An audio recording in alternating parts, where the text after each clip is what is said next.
देख ले तू भी निगाहे गौर से हिंदुस्तान, खूने मुस्लिम की मिलावट तेरे आबो खुल में है।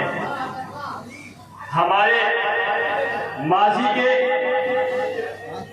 रोशन दौर हिंदुस्तान के अंदर रौदे रोशन की तरह आया है।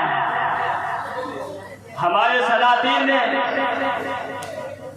जो हिंदुस्तान को दिया है वो अजीम बातें अभी भी हिंदुस्तान की शान शौकत बढ़ा रही है। चाहे वो लाल किला हो, चाहे ताजमहल हो, चाहे दिल्ली की जामे मस्जिद हो या कुतुब मीनार हो और दीगर इमारतें हमारी माजी की शाहकार हैं।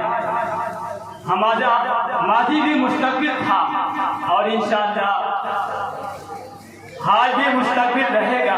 मुसलमान कभी कौम से और वतन से गद्दारी नहीं कर सकता। आज मुसलमानों से देशभक्ति का सबूत मांगा जा रहा है। हालांकि हमने पहले ही देशभक्ति का सबक जमाने को बतला दिया। मुसलमान जहाँ भी रहेगा, अगर वतन पर कोई भी जरूरत आएगी तो सबसे पहले मुसलमान ही अपनी जान की कुर्बानी देगा। हमारे बुजुर्गों ने कुर्बानियाँ देकर हमें आज़ादी नसीब दिलाई, जिसकी हम खुशियाँ हर साल मनाते हैं। शहीदों ने जो भी कुर्बानियाँ थी वो किससे अब सुनाए जा रहे हैं। इस शेर के साथ हम आकिब साहब से गुजारिश कर रहे हैं कि वो आए और आज़ादी के तवस्सुल से जो भी नज़्म है वो सामईन को सुनाएं। अस्सलाम वालेकुम। चलो ये कहते हैं अलल ऐलान, नहीं जाएंगे पाकिस्तान, है हिंदुस्तान हमारा, हमारी जान से प्यारा, है हिंदुस्तान हमारा, हमारी जान से प्यारा।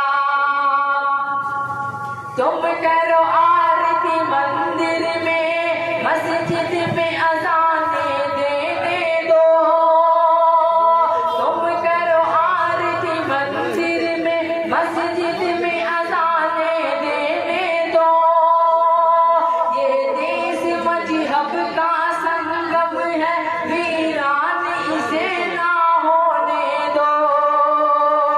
है हिंदू मुस्लिम भाईजान, है हिंदू मुस्लिम भाईजान, यहीं पर गीता और कुरान, है हिंदुस्तान हमारा, हमारी जान से प्यारा, है हिंदुस्तान हमारा।